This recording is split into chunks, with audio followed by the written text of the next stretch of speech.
Bonsoir à tous. Après l'incendie du collège Champollion à Dijon, une solution a été trouvée pour les 490 élèves concernés. Les élèves de 6e, 5e et 4e auront cours à la rentrée dans les salles du collège qui n'ont pas été touchées par l'incendie. Et ceux de 3e seront accueillis au lycée Gustave Eiffel. Une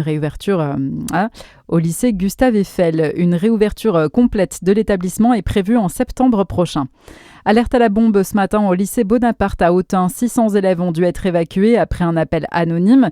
Les gendarmes et des chiens des mineurs ont dû intervenir. À quelques heures des vacances de Noël, il pourrait s'agir d'une mauvaise plaisanterie d'après le maire d'Autun. Et en ce début de vacances, justement, il y a du monde sur les routes. La soirée est classée orange sur les routes de Bourgogne-Franche-Comté dans le sens des départs. Demain, tous les voyants seront au vert.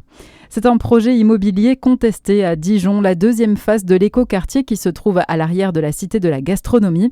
Un projet qui doit notamment voir la construction par l'aménageur Eiffage d'une résidence de 188 logements pour jeunes actifs le long de l'avenue de Louche. Le permis de construire a été accepté par la métropole en septembre et depuis, certains habitants s'inquiètent pour leur cadre de vie. Anna Granger. Pour leur cadre de vie, oui, mais aussi pour l'environnement, puisque le projet immobilier d'Eiffage se situerait en bordure de Louche, dans un quartier très densément peuplé. Selon les mots du mouvement citoyen Dijon Avenir, le mouvement annonce soutenir une association locale qui porte une alternative à ce projet immobilier, à savoir la renaturation de 2 hectares qui s'inscrirait dans le plan de reconquête végétale de Dijon Avenir. Le mouvement met en avant l'utilité de la végétation face aux multiplications d'épisodes caniculaires, particulièrement éprouvant en centre urbain. L'association locale en question aurait déjà déposé, selon Dijon Avenir, un recours pour demander l'annulation du permis de construire. Le mouvement citoyen indépendant Dijon Avenir invite la population à une cogitation citoyenne sur le sujet demain devant le chantier avenue de Louche de 14h30 à 16h30.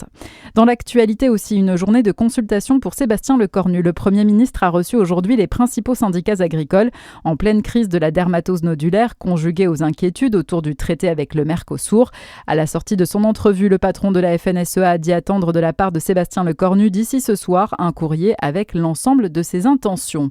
Le Premier ministre en plein casse-tête sur le budget. Les députés et sénateurs de la commission mixte paritaire ne sont pas parvenus à s'entendre ce matin pour trouver un compromis. Le Premier ministre va donc devoir saisir le Conseil d'État d'un projet de loi spécial pour pallier l'absence de budget. Chine ne sera pas suspendue en France. L'État avait saisi la justice après la découverte de plusieurs produits illicites disponibles à la vente.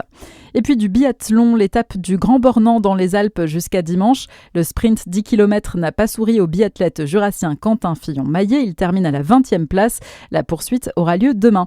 Voilà pour ce point sur l'actualité. Merci à tous de l'avoir suivi et très bonne soirée sur Fréquence Plus.